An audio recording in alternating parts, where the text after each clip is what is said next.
Bienvenidos a este especial de estado de alarma dedicado a la vuelta a las aulas. Muchos se han incorporado ya, otros se están incorporando y todos guardan algo en común y es la incertidumbre, la duda y el miedo con el que se están produciendo esas incorporaciones. Toda la comunidad educativa está en este momento en la incertidumbre de qué va a pasar con los colegios, con las universidades, con los institutos. ¿Se podrán mantener abiertos? No. ¿Corren riesgo las familias, los profesores, el alumnado? Hoy, para hablar de todo eso, tenemos a dos invitados de lujo. Uno de ellos, José Luis Jiménez. Hola, Hola, eres, buenas. hola, ¿Qué tal? ¿Cómo estamos? eres padre de 7 hijos, dos de ellos están en edad escolar, en secundaria. Además, eres abuelo de un nieto, ¿verdad?, que está en Sí, educación infantil. Y correcto. también de un hijo que está en edad universitaria, con lo cual de alguna manera estás abarcando prácticamente todo el ámbito educativo, ¿no? En casa. Casi que sí. Y también del otro lado tenemos a Silvia Balmaña, que ya es casi una colaboradora habitual de nuestro programa, profesora titular de la Universidad de Castilla-La Mancha en Derecho Penal. Además ha sido directora general de Familia y una especialista en todos estos temas de derecho y de menores. Hola Silvia, muchas gracias por estar de nuevo. Buena, ¿cómo estás? Me alegro mucho de verte. Muchas gracias a vosotros por acordaros otra vez de mí. Bueno, pero es que no podemos hacer otra cosa que contar contigo porque eres la mejor. Bueno, José Sí, Luis, me gustaría conocer, no sé si se han incorporado ya tus hijos al instituto o tu nieto a la escuela infantil. Vosotros sois de Las Rozas, de Madrid, y además me has comentado que tenéis una situación un poco delicada. Me gustaría saber cómo en tu casa, cómo se está iniciando el curso, cómo lo estáis viviendo y ante qué situación os encontráis y os enfrentáis. bueno, pues vamos a ver, empezaron ya las clases en esta semana y bueno, pues de una forma alterna. Si he visto, ellos van a un colegio concertado, evidentemente en la parte ya de bachillerato ese concierto no existe, pero sí he detectado, digamos, la gran importancia que le está dando la gente de este colegio a la situación que están padeciendo, cómo están intentando poner todo el esfuerzo del mundo, muchas veces no acompañado por la parte de la administración. Evidentemente no es fácil desdoblar clases, desdoblar turnos sin tener el doble de espacio o el doble de profesorado. Pero bueno, yo evidentemente hay una parte importante de razonamientos por los cuales es importante que los niños estén escolarizados, más bien ya no tan niños, sino como adolescentes. Yo nunca hubiera imaginado ir a un hijo mío, haber dicho, tengo ganas, papá, de ir al colegio. No, no parecía muy normal, pero sí ha ocurrido en este momento, después de estar tantos meses sin ver a sus compañeros y a sus amigos, tenían ganas de volver a su colegio y ver a sus profesores y ver a sus compañeros. Lo cual no quiere decir que evidentemente el riesgo alto existe. Muchas veces a mí me llaman pesimista, yo siempre digo que soy un optimista bien informado y solamente ha hecho falta ver lo que ha ocurrido en países como Alemania con la vuelta al cole, que ha sido más temprana que nuestro sistema educativo, como a la semana ya han empezado a tener problemas y a cerrar colegios. Y bueno, ante eso pues está la doble forma de verlo, ¿no? Evidentemente hay que convivir con el virus, lo que hay que ver es hasta dónde tenemos que convivir con el virus y evidentemente también hay que tomar una serie de precauciones, ¿no? También parece un sinsentido. Hace unos días fue el cumpleaños de mi hija, la sexta, y tuvimos que celebrar parte de la familia un día y parte de la familia lo celebraremos uno de los próximos días, porque no nos podemos reunir más de 10 personas, aunque sea en el ámbito privado, incluso aunque sea en un entorno cerrado de familia. Y en cambio del colegio se puede meter en clase 20 o 20 y pico, y bueno, pues como todos sabemos, luego las salidas no son todo lo racionales que debieran hacerse, ¿no? Y en un momento dado, pues a alguno se le puede ocurrir compartir un pitillo, ¿no? Y evidentemente, pues ese riesgo existe. Ese es el tema. No sé si te puedo aportar algo más Sí, pero yo sobre esto. entiendo, José Luis, Sí, por lo que te oigo, que sí, tus hijos van a ir a clase. Mis hijos, a pesar del miedo, de la dificultad. yo no lo llamaría miedo, porque a mí no me gusta tener miedo, me gusta tener respeto a las cosas, ¿no? Y llevarlas con una forma inteligente, ¿no? Viendo los Sí. riesgos y el también a unos hijos ya con 16 y 17 años, aunque sean recién cumplidos, hay que darles un margen de libertad, ¿no? Y entiendo que por un lado está bien que vayan al colegio, ¿eh? Por un lado está bien que vayan al colegio, lo cual no quiere decir que el riesgo es alto, como se está demostrando. O sea, no hace falta haber visto lo que ocurrió en países como Alemania, ya lo estamos viviendo, ¿eh? O sea, en estas fechas tenemos más de 70 rebrotes y tenemos 6 centros en cuarentena en nuestra comunidad, en Madrid. Estos son datos objetivos, esto ya no son opiniones. Vamos a ver qué pasa dentro de una semana, ¿eh? Ojalá vaya todo bien, pero bueno, como optimista bien informado, parece que no va a ser así. Silvia, y en una situación como esta, tú como profesora de Derecho, ¿cómo se conjugan el derecho a la salud con el derecho a la educación o con la obligación a la escolarización? Bueno, es que precisamente son no las dos caras de la misma moneda, sino que están en la misma cara de la misma moneda. En el derecho fundamental de velar por el interés de los hijos, en el derecho y además deber de los padres, esos deberes inherentes a la patria potestad, el derecho la obligación de velar por la salud y la integridad de los hijos se encuentra prácticamente al mismo nivel de la obligación de dar a los hijos las oportunidades del desarrollo de su personalidad y, por lo tanto, de la obligación. Hay que pensar que no puedes en ningún caso procurar la satisfacción de uno de los derechos de tu hijo quitándole, privándole del otro derecho. Es una cuestión complicada, pero lo que hay que hacer es ponderar en cada momento cuál es el deber del padre que se corresponde con un derecho del hijo que debe primar. Porque estamos hablando de relaciones paternofiliales en las que se establece por la ley un contenido, precisamente un contenido mínimo que garantiza para los hijos que el incumplimiento de ese deber de los padres va a procurar por parte de la administración una respuesta para ajustarlo, para reajustarlo.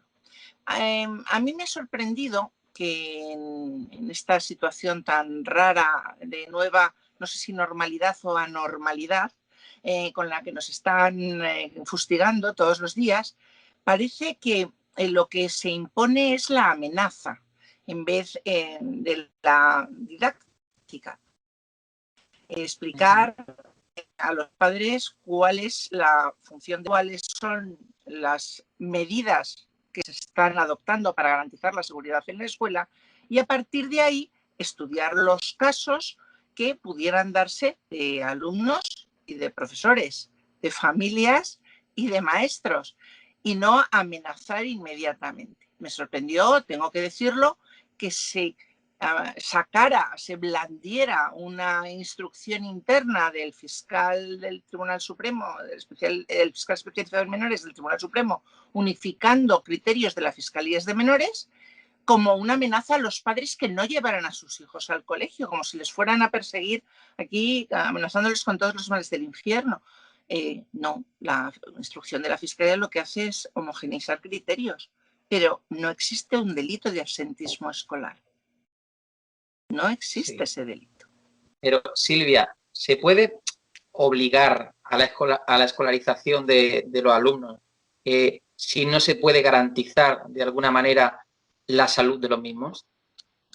La obligación de la escolarización de los alumnos menores de 16 años está en la Constitución española.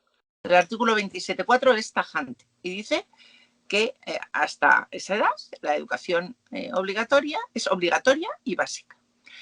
Por lo tanto, sí, la respuesta es sí, se puede obligar a escolarizar a los alumnos. Pero como toda regla, tiene algunas excepciones. No te pueden obligar a llevar a un niño enfermo. De hecho, te están diciendo que no lleves al niño enfermo porque contagia. Es lógico. Y tampoco pueden obligarte a escolarizar, no pueden obligarte a escolarizar, a acudir a la escolarización. El niño está escolarizado en todo caso, pero asistir al aula a un niño que esté en una grave situación de riesgo. Toda la vida han existido certificados médicos que decían que un niño inmunodeprimido, un niño con cáncer, no asiste al colegio mientras está recibiendo tratamiento, porque el colegio es un foco de contagio, de infecciones, no solamente ahora con el COVID, sino de todo tipo de infecciones. Sí. Por lo tanto, la regla general cede ante el caso particular.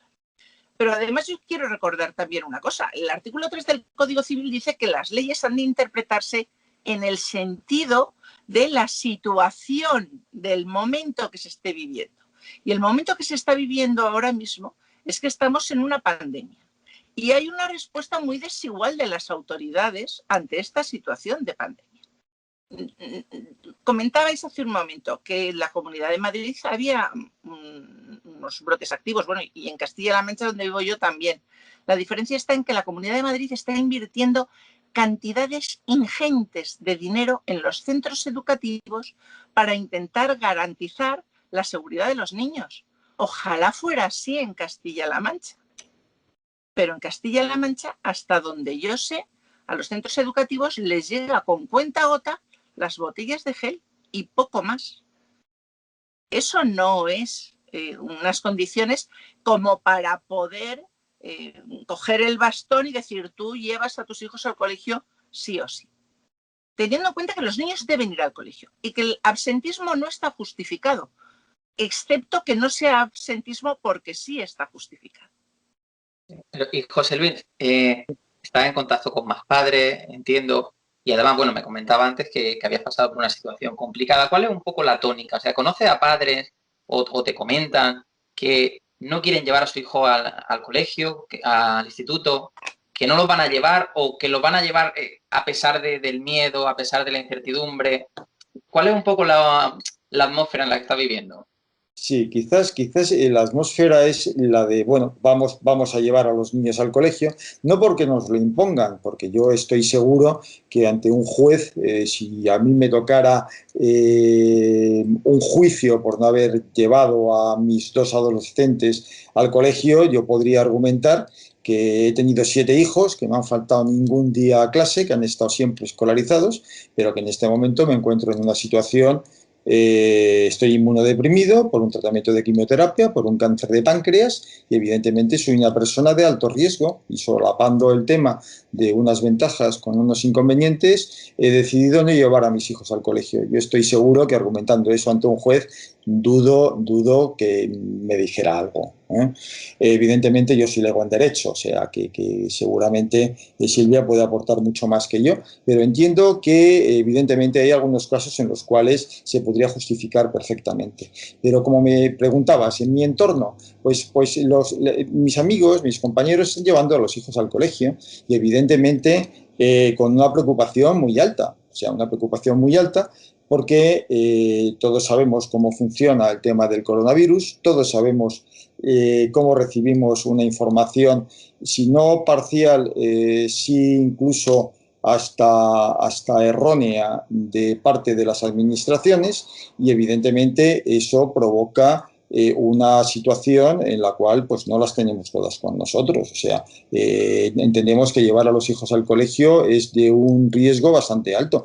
Incluso aquí en la Comunidad de Madrid no lo están diciendo, o sea, no tiene sentido prohibir que nos reunamos, aunque sea en un ámbito familiar y privado, más de 10 personas, y en cambio en el colegio los niños pues están poniendo 20 o 20 y pico en un aula. No parece que tenga mucho sentido, ¿no?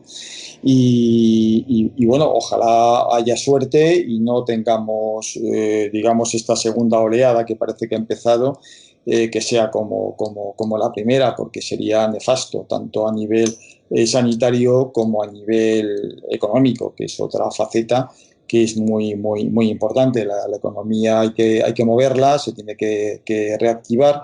Parte de esa reactivación está en el ámbito escolar, pero hay un riesgo alto, como estamos viendo. No sé si te he contestado la pregunta. Totalmente. Y Silvia, desde el ámbito legal, ¿qué consecuencias jurídicas podría tener el hecho bueno, que una familia o un padre no quisiera llevar a su hijo al colegio en una situación como esta? Bueno, enseguida todos pensamos, ya he dicho antes, no existe un delito de absentismo escolar. Sí existe un delito de incumplimiento de los deberes parentales. El artículo 226 del Código Penal dice que, bueno, pues cuando una persona no cumple con sus deberes familiares de asistencia, sus deberes legales de asistencia, pues podrá ser condenado a una pena de prisión de 3 a 6 meses o una multa, y que incluso además este mismo artículo 226 en su segundo párrafo dice que se le podrá privar de la patria potestad. Bien, esto es un delito que no está específicamente pensado para los casos de absentismo escolar, aunque se ha aplicado en algunas ocasiones. Pero en todo caso no es un delito que esté diseñado, no cabría en la letra de la ley ni tampoco en el espíritu de la ley, para castigar a padres que no escolarizan a sus hijos porque se preocupan por el bienestar de sus hijos, sino más bien a personas descuidadas a los que no les importa que sus hijos estén escolarizados, es decir, lo que venía siendo la situación clásica de absentismo escolar, porque no vigilan a sus hijos o porque incluso prefieren que no vayan al colegio, no les importa que vayan al colegio. La educación es un bien importantísimo. Y de la misma manera que los padres deben velar por procurarles la asistencia sanitaria, estoy pensando ahora mismo, sería el tipo que se aplicaría a los padres que se negaran sistemáticamente a vacunar a sus hijos. ¿Un padre puede negarse a vacunar a sus hijos? No, no puede vacunarse, salvo que exista una razón médica razonable para evitar que se vacune a sus hijos. Bueno, pues lo mismo sucede en este caso. Por lo tanto, por la parte penal, yo creo que salvo algún caso, como diría yo, extraordinariamente militante en el que el COVID fuera una excusa para no escolarizar a los hijos y realmente ahí lo que podría subyacer es otro tipo de problemas familiares, no cabría hablar de una respuesta penal en los casos de no escolarización. Además, también lo dicen los propios tribunales, el derecho penal es la última ratio y en el caso concreto de este delito, lo que dicen las sentencias reiteradas es que se tiene que intentar solucionar el problema evitando la vía penal en aquellos casos en que sea posible hacerlo, es decir, con una intervención de los servicios sociales en un caso, bueno, pues reiterado, persistente de absentismo escolar, incluso en estos casos, que no estuviera suficientemente justificado. La otra medida, declarar el desamparo del menor y por lo tanto que intervinieran esos servicios de protección que pertenecen a la comunidad autónoma. Me quitan la custodia del niño porque han declarado el desamparo. Bueno, esa situación solamente se debería dar en los casos más graves, en los que realmente hubiera un desamparo del menor, en el que se le estuviera privando de sus derechos. Pero, como digo, privar de los derechos no es hacer una ponderación de los derechos del menor con la que la autoridad educativa no está de acuerdo. Y es más, el propio interés del menor lo que nos dice es que se debe velar en primer lugar por su vida, por su salud, y en el mismo párrafo de la protección de esos derechos, de lo que debemos entender por el interés superior del menor, también aparece la educación, pero después. Es decir, son derechos que están al mismo nivel, pero lógicamente un niño que no tiene esa protección de la salud asegurada difícilmente puede tener la protección del resto de los derechos. Por lo tanto, la ponderación se impone. Esto no significa que se pueda dejar de llevar a los hijos al colegio, porque la obligación existe. Lo que digo es que en aquellos casos en que sea razonable, pues por las circunstancias personales del alumno, por las circunstancias de la familia. José Luis acaba de decir, hay personas inmunodeprimidas en las que esa situación puede generar un riesgo concreto, no un riesgo abstracto. No hablamos del miedo al COVID, a ver si lo vamos a coger. No es esa situación, sino la situación del riesgo concreto para ese grupo familiar. Pues evidentemente habrá que arbitrar las medidas para garantizar que los niños puedan mantener el derecho a la educación, pero sin que entrañe el riesgo que podría producirse con la asistencia a las aulas. Y eso Pero se puede bien, resolver a Silvia, través de protocolos, perdón, o a través de la escolarización, que no es lo mismo en un niño de 6 años que en un muchacho de 17, pues a través de la enseñanza virtual. bien, Silvia, y si ese riesgo además se materializa en un daño, o sea, un niño contagiado está en una clase, contagia a otro niño, llega a casa y contagia a un miembro de la familia vulnerable. Se produce un daño. ¿Qué posibles responsabilidades hay en ese caso? Responsabilidades de la administración, responsabilidades de las familias que han mandado al niño, responsabilidades del que ha contagiado. Es un tema difícil, ¿no, Silvia? Bueno, es que es un tema que es tan amplio como el caso concreto. Alumnos me dicen, por ejemplo, digo, no me digas, por ejemplo, dime el caso, porque claro, ese es un abanico tan grande que casi no tiene respuesta. La regla general es que existe una responsabilidad patrimonial de la administración por mal funcionamiento. Esa es la regla general, pero hay que demostrar que ha habido un mal funcionamiento de la administración. Si ese caso se diera, evidentemente se podría dirigir el perjudicado a la administración para resarcirse de ese daño que se le ha causado. El resto de las responsabilidades, que son de carácter personal y no patrimonial, tienen que ver con la actuación concreta de cada individuo y de cada sujeto. Y habría que circunscribir a la actuación y al daño realizado. Y no todas las conductas que generan un riesgo son conductas punibles desde el punto de vista penal ni del punto de vista civil. Porque, bueno, hay diferentes términos técnicos, pero entenderéis lo que quiero decir. Con un ejemplo, conducir es una conducta arriesgada. Conducir entraña riesgo, siempre, aunque cumplas las normas. ¿Por qué? Pues porque el cuerpo no está preparado para circular a 100 kilómetros por hora y, sin embargo, pues circulamos a 100 kilómetros por hora. ¿Qué sucede? Pues que aunque el cuerpo no esté preparado para circular a mucha velocidad, el riesgo que eso entraña supone que para la sociedad un avance importante en las comunicaciones. Es un riesgo admisible. Por lo tanto, aunque esas conductas que son arriesgadas se concreten en algún daño, no suponen ningún tipo de responsabilidad civil o penal, siempre y cuando el riesgo se mantenga en los lógicos elementos de aceptabilidad de ese riesgo. No sean excesivos, no sean riesgos exagerados. Claro, no es de recibo que el riesgo se incremente porque tú estás realizando una conducta que excede con mucho ese riesgo. Si tú vas a 200 por hora cantando y bailando y por el carril contrario, como unas imágenes que estamos viendo estos días en las noticias, en los informativos, eso no es una conducta que suponga un riesgo admisible. Si tú llevas a tu hijo con fiebre al colegio porque no tienes con quién dejarlo, aunque sabes que existe una posibilidad concreta de que tu hijo esté infectado y por lo tanto pueda contagiar al resto de los niños y a los profesores, ya no estamos hablando del riesgo admisible del asintomático que no sabe que tiene el virus y que sin querer lo contagia. Estamos hablando de una conducta de riesgo concreto.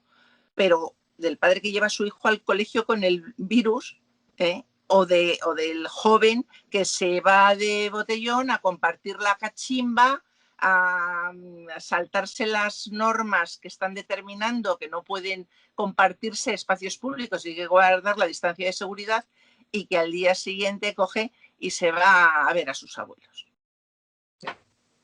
Porque queda claro que hay que estudiar caso a caso, ¿no, Silvia, en ese sentido? Sí. Y José Luis, sí. Tus hijos estudian en la educación concertada, si no me equivoco. Sí, es un colegio concertado, lo que pasa es que la parte ya de bachillerato no hay concierto. Sí, pero han pertenecido siempre a la educación concertada, ¿no? Sí, correcto. La educación concertada en España representa un tercio del alumnado, además Sí. hace una función muy importante porque quizá el gobierno no tendría dónde meter a ese alumnado si la educación concertada no estuviera ahí. Y además hace posible el derecho a la libertad de educación y a la libertad de elección, ¿no? No sé si está al tanto, entiendo que sí, que mucho más que yo seguramente. de que en los últimos meses y en los últimos años la educación concertada está siendo atacada de una manera muy importante. Hasta el punto de que, por ejemplo, en un caso muy concreto, en esta situación de pandemia, se habla de la escuela pública, pero parece que a la educación concertada ni le faltan recursos y cualquiera diría que ni existiera, siquiera, ¿no? Entonces, te quería preguntar, José Luis, como padre de 7 hijos que han pasado por la educación concertada, ¿os sentís abandonados por el gobierno? Vamos a ver, en un principio yo creo que durante unos años ha funcionado bien la educación concertada. Está claro, o yo por lo menos es mi punto de vista, que en este momento, aunque se habla mucho de libertades, y bueno, pues habrá libertades como el aborto, libertades como la eutanasia, o libertades de mucho otro tipo, que se pueden entender de una forma o de otra, el ataque a la familia evidentemente es bastante grande. Y una de las formas de atacar a la familia es restando libertad en cuanto a la opción que tengas para escolarizar a tus hijos, ¿eh? Nosotros decidimos la educación concertada en un principio por comodidad, en cuanto, digamos, a la distancia, al domicilio, también en cuanto a que queríamos una parte de formación religiosa, entendemos que es un derecho del padre a educar a los hijos en ese aspecto. Y la verdad es que más o menos ha funcionado bien, lo cual no quiere decir que estemos viendo en los últimos años un ataque bastante sistemático contra la educación concertada, que además también sería difícil de entender, ¿no? Porque yo por los números que he estado estudiando y los estudios que he hecho, la educación concertada ahorra mucho dinero al Estado y a la comunidad y evidentemente no tiene mucho sentido. Pero está claro que está siendo atacada y bueno, pues seguramente es uno de los ataques que van contra la familia, ¿eh? Que parece que es una diana en los últimos tiempos. Entonces te diría que yo estoy muy satisfecho con la educación que han recibido mis hijos en este colegio concertado, y también te diría que veo que peligran estos conciertos, quizás pues eso, para restar la libertad que entiendo que debemos tener los padres para elegir el tipo de educación, de tipo de centro al que quieren asistir nuestros hijos. Lo cual no quiere decir que hay institutos aquí en la zona noroeste de la Comunidad de Madrid, en la que vivimos, que funcionan muy, muy bien en cuanto al tema de la educación. Fijaros qué curioso que más de la mitad del gobierno de Pedro Sánchez, incluido la ministra Cela, provienen de la educación concertada. Parece que se le ha olvidado, ¿no? Y yo como docente, además he tenido la oportunidad de ser maestro tanto en la educación pública como en la educación concertada. Y en cualquiera de las dos de ellas me he sentido muy cómodo. He visto las formas de educar y creo en la importancia de ambas y sobre todo en algo muy importante que has dicho tú, y es la importancia de poder elegir y en la libertad de religión, la libertad de la elección de religión, ¿verdad? Silvia, yo te quería preguntar, España es un estado aconfesional, donde se debe promocionar el que cada uno podamos ejercer nuestra religión y se nos debe apoyar en ello. Y además, aunque algunos quieran taparlo, dentro de todo eso la religión católica tiene un papel principal, bien porque así se acordó en su momento. Entonces, te quería preguntar, ¿se está volviendo España de un estado aconfesional a un estado laicista, donde se persigue a la religión católica? Bueno, ojalá se estuviera volviendo. Yo creo que se ha vuelto desde hace muchos años. Yo creo que sí, se impuso una interpretación de la Constitución que yo no sé con qué título algunos se han sacado de la manga, entendiendo que la neutralidad del Estado en no preferir una religión sobre otra, que es lo que significa la confesionalidad, es decir, que no el Estado no tiene ninguna confesión religiosa como propia en detrimento de los demás, no somos un Estado confesional, pues como Arabia Saudí, lógicamente, eso no significa beligerancia contra la religión, ni represión de la religión, ni que la religión sea un fenómeno privado que tú puedes desarrollar porque te lo permitimos, pero en tu casa, a oscuras, en silencio, y las procesiones solamente si el alcalde socialista las encabeza. Bueno, eso evidentemente no es así. el que un Estado sea confesional no significa que no tenga importancia la religión dentro de ese Estado y que, como todas las cosas importantes y todas las cosas que suponen un bien para el Estado, deba ser protegida. Y efectivamente, por tradición, por raíces, pero también porque la mayoría de los españoles se siguen confesando católicos hoy en día, bueno, es que la presencia de la Iglesia Católica en España no es algo residual ni anecdótico y por lo tanto tenemos derecho los católicos a ejercer nuestra libertad religiosa y a que esa libertad religiosa además sea protegida y amparada de forma activa por el gobierno, no reprimida. No me basta con que digan bastante con que tú en tu casa puedas rezar. Hombre, pues solo faltaría. Sí, ¿no? Y además que hay, y a colación de este tema que estamos hablando de pandemia, el coronavirus, hay una distinción de trato, y además clara y evidente, en el sentido en que la educación pública está en boca de todo y además con todos los honores para estarlo, porque es una educación buena, de calidad, pero tan buena y tan de calidad como es la educación concertada, ¿verdad? De la que no se habla, e incluso como decía José Luis, no solo se abandona, sino que casi se persigue. Entonces, te quería preguntar, José Luis, Sí.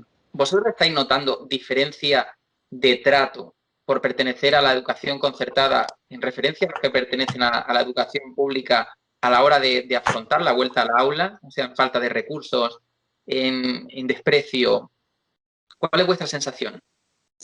Pues vamos a ver, la verdad es que no tengo suficiente información como para darte una opinión. O sea, sí sabemos que en el colegio en particular, donde van mis hijos, están pasando muy mal, están haciendo un gran sobreesfuerzo en cuanto a habilitar espacios, en cuanto bueno, ves a la directora poniendo las cintas para que la gente entre y salga y tal. O sea, se está haciendo un gran esfuerzo.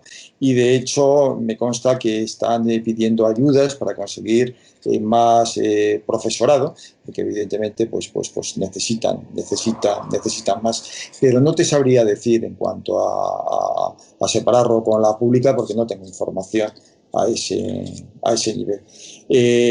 Posiblemente lo estén pasando también mal porque evidentemente yo no sé si se podría haber previsto esta situación con más tiempo, pero da la impresión de que van a salto de la mata, ¿no? Hace poco estuvimos viendo las colas con los profesores para hacerse las pruebas, ¿no? Y casi con muy pocos días de antelación para entrar en las aulas y bueno, me imagino que allí habría profesorado de todos los ámbitos. Entonces, concretamente en ese aspecto no sé si hay discriminación o no, pero evidentemente en otros aspectos la hay sin lugar a dudas y sin entrar en temas de colegios, como no es el caso de mis hijos, donde los padres intentan entrar en una opción de que el colegio sea pues, masculino o femenino. Yo entiendo, yo fui a un colegio masculino, a los Calasancios, creo que no salí con ningún trauma de allí, aunque las únicas faldas que veíamos eran la de los sacerdotes, ¿no? Y en cambio mis hijos han ido a un colegio mixto, ¿eh? Entonces entiendo que una vez más entra dentro de la libertad debería entrar dentro de la libertad de los padres el elegir el tipo de educación que quieren recibir para sus hijos, ¿no? Sí. Bueno, y para ir terminando, Silvia, quedamos en la última entrevista que te preguntaría, estaríamos al tanto. Yo sé que te incorporaste ya como profesora de universidad a clase el día 1, o sea, te incorporaste a la universidad, pero quiero que me cuentes un poco cómo se está viviendo la vuelta a las aulas en tu universidad. O sea, se han incorporado los alumnos, no se van a incorporar. ¿Cómo está sucediéndose todo? Bueno, pues precisamente en esta semana he ido por primera vez, 6 meses después, a mi facultad, pero a realizar tareas administrativas.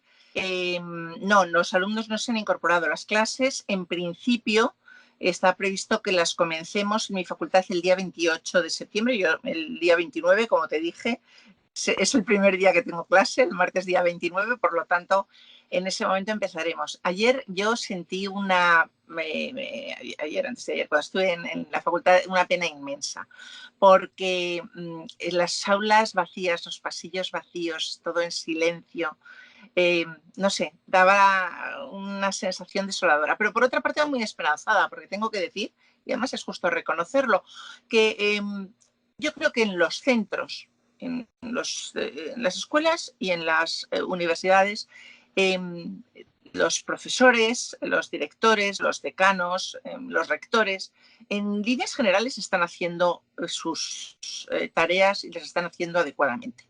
Yo vi en mi facultad que se había movido mucho mobiliario, se habían establecido unas líneas, unos corredores para facilitar el desplazamiento de los alumnos. Estamos recibiendo instrucciones, nos hemos hecho las pruebas con una cita previa de manera ordenada. Bueno, yo creo que se está haciendo las cosas razonablemente bien. Claro, tú puedes preparar con las autoridades educativas las cosas bien, pero tienes que tener los medios para poder llevarlas a cabo. En la universidad somos una especie de paraíso en el sentido de que la poca o mucha financiación que tenemos la gestionamos nosotros mismos, pero en los colegios, en las escuelas y en los institutos, como decía José Luis, en los colegios concertados dependen de los recursos que la administración les proporcione y de los protocolos que la administración les proporcione y de las instrucciones y de las autorizaciones que la administración les proporcione, y eso es una desventaja. Entonces, dentro de ese espacio de libertad que es la universidad, bueno, pues yo conservo la esperanza de que podamos bueno, pues empezar las clases con normalidad. No sé lo que durará la normalidad, la nueva, la vieja o la medio pensionista, pero lo que sí sé es que estamos trabajando, y yo personalmente también lo estoy haciendo, como todos mis compañeros, para todas las posibilidades, para todas las alternativas. Quiero decir que si el día 28 no se puede comenzar las clases presenciales en el aula, pues haremos clases presenciales como en esta entrevista, pero a través de un dispositivo, y las haremos seguro bien, porque lo importante es hacerlas seguras también. Sí, pero fíjate que ahora escuchándote no quiero tampoco quitaros más tiempo, pero no me quiero dejar esta pregunta en el tintero. La universidad, al final, articulándola bien, se puede llevar a cabo con una docencia virtual, pero José Luis, sin ser pájaro de mal agüero, ¿vosotros estáis preparados en casa, en tu caso particular, para que se cerraran las aulas y tuviera que haber un curso virtual? Perdona, Francisco, es que no sé si es la velocidad de tu red o de la mía. Te lo repito, ¿me escuchas bien? Sí, ahora parece que mejor. Me contaba Silvia que en la Universidad de Castilla-La Mancha, que estaban tomando todas las medidas posibles para la vuelta a las aulas, pero que en el caso de que hubiera que cerrarla, se podría hacer una docencia virtual. Muy parecido a la conversación que estamos teniendo en este momento.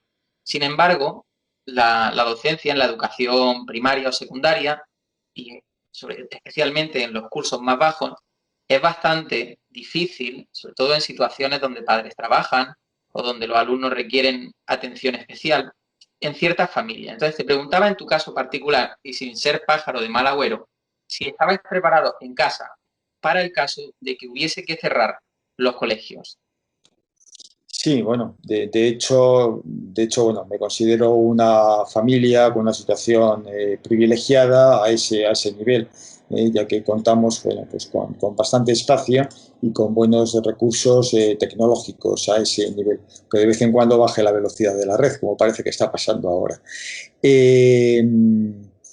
A ese nivel también, evidentemente, no es igual en todo el mundo.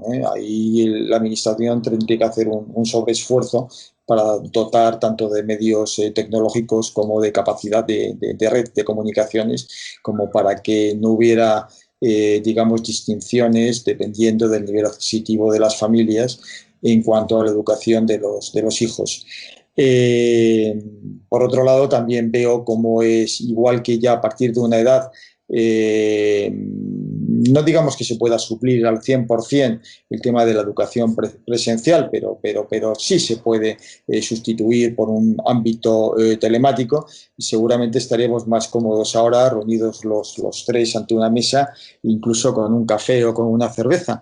Y bueno, pues no puede ser, lo estamos haciendo así y yo creo que es viable. En cambio, ya con ciertas edades creo que se produciría un déficit a nivel psíquico en cuanto a que faltara esa relación. O sea, los chavales con 5, 6, 7 años tienen que salir a pegar balonazos y tienen que salir a pegarse un cachete unos a otros de vez en cuando y aprender a convivir como lo hemos hecho todos nosotros. Entonces, quizás a ese nivel sería más complicado, aunque las familias dispusieran de espacio y dispusieran de medios tecnológicos, ¿no? Bueno, no quiero robaros más tiempo. Silvia, José Luis, muchísimas gracias. Ha sido una charla muy interesante. Ha sido un placer. La realidad es que a pesar de estos gobiernos, padres, profesorado y alumnos, son los que nos vamos a poner al frente y los que le vamos a echar valentía, ¿no? Y vamos a tirar para adelante a pesar de todo. Y que además, Silvia, en tu caso, como profesora, o José Luis como padre, yo sé que lo hacéis con toda la ilusión, con la ilusión de que esto se acabe cuanto antes, de que todo salga bien, ¿verdad? Y en ese sentido os deseo, y yo como docente también nos deseo suerte a todos, ¿no? Estaremos muy atentos a cómo va evolucionando todo. Cuento con vosotros, siempre con vuestra opinión, bueno, con todo lo que podéis aportar. Y ya está, y os doy las gracias por haber estado hoy aquí en esta tertulia y nos seguimos viendo. Fenómeno. Gracias a vosotros, ha sido un placer.